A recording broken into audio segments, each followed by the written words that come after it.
Ha suscitato molta incredulità e stupore la denuncia fatta da due cittadini aragonesi nel corso della conferenza stampa che il sindaco Giuseppe Pendolino ha convocato qualche giorno fa presso l'aula consiliare del comune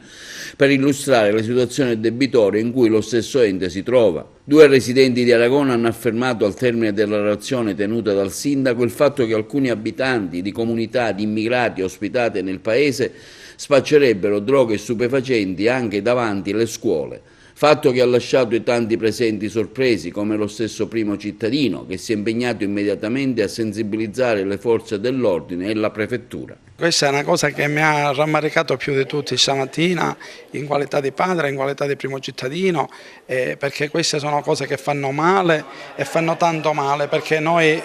siamo dei paesi che diamo grande ospitalità e chi viene ospitato non può permettersi il lusso di comportarsi in questa maniera. Io ho appreso oggi queste situazioni gravi di spaccio di droga, avevo appreso prima di ora situazioni di fenomeni di alcolismo, quindi di bottiglie di vetro che venivano buttate negli angoli dei paesi, ragazzi che magari alzavano il gomito un po' di più, quindi avevo avuto già un incontro col comandante dei Carabinieri, col comandante dei Vigili Urbani per cercare di arginare questo fenomeno. Oggi vengo a conoscenza anche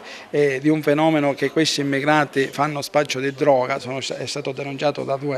due genitori, quindi io sin da subito, proprio immediatamente, chiamerò Sua Eccellenza il Prefetto e chiamerò anche il comandante della sezione dei Carabinieri per denunciare questo fatto e sederci attorno a un tavolo e vedere tutti assieme come risolvere questa cosa, perché come ho detto in conferenza stampa